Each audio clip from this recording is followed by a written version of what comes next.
Olivier, Sandra, Olivier. Bonjour Olivier. Alors il y a comme ça, elle a une petite extinction de voix, Sandra, mais on va l'aider.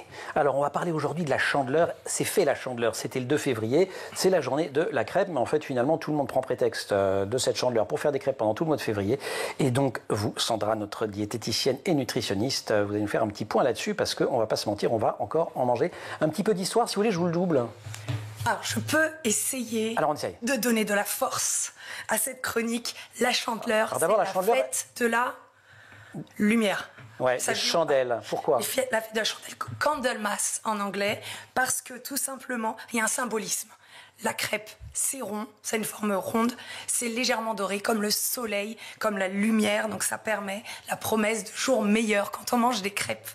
Mais, comme vous me connaissez, j'aime bien la gourmandise. On n'a pas besoin d'être le 2 février pour manger des crêpes. C'est en plus assez simple à faire. Il suffit de sortir une poêle, et ça la fait pâte ça, à crêpes, et nous on va le manger. Et on rajoute des petites choses dedans et on déguste ça avec des recettes originales ou pas. Vous nous faites 2 idées de crêpes, 2 recettes aujourd'hui. On commence avec la galette de sarrasin au fromage de chèvre et miel. Pourquoi d'abord les galettes de sarrasin? C'est de chez monsieur ça, les Drennes. Effectivement, la galette de sarrasin, on l'appelle. Les crêpes bretonnes, hein, c'est comme ça qu'on les appelle. La farine de sarrasin, de l'eau, 250 grammes de farine de sarrasin. Exactement. Allez-y, Emmanuel, on va voir si vous connaissez vos... Vous mettez quoi, vous? Un œuf? Oui. Un peu d'eau quand même? Un peu d'eau. 50 centilitres. Eau. Sel, vous êtes... Un petit peu. Ça remonte? Mais de fait, c'est pas ça la clé. Enfin, je vais vous... Dites-nous tout. Non, j'oserais pas devant Emmanuel et Sandra, mais...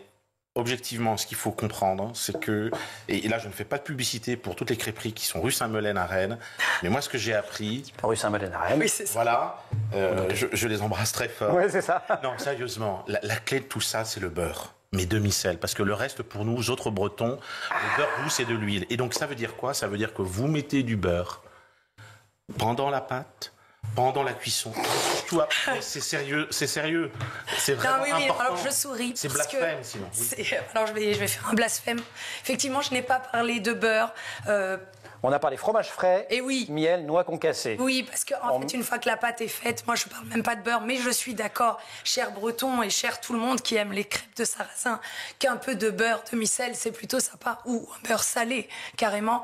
Mais diététiquement parlant, j'en ai pas parlé. C'est pas l'idée du siècle non plus. Mais un peu de fromage de chèvre, du miel, des noix, ça change un peu de la crêpe jambon fromage, enfin de la galette jambon fromage. Et c'est là où je voulais en venir. Donc c'est assez simple. Ben ouais, et c'est super simple à faire. On fait chauffer la poêle, on prépare nos galettes. Quand elle est cuite, on met une couche de fromage frais, filet de miel, noix concassée, on replie, un peu comme ça. Mais non, mais ça, alors ça, c'est pas du tout du sarrasin. Alors celle-ci, c'est une autre recette. C'est une autre recette, crêpe froment. Du froment. Voilà. Il y a quoi là-dedans? Il y a du regardez. Je voulais juste te dire, on arrête les crêpes juste au Nutella. On arrête les crêpes juste à la pâte à tartiner. On peut tout simplement là, j'ai fait fondre du chocolat noir avec, j'ai mélangé avec du lait. J'ai écrasé quelques noisettes. On mélange tout ça. On a une pâte à tartiner maison.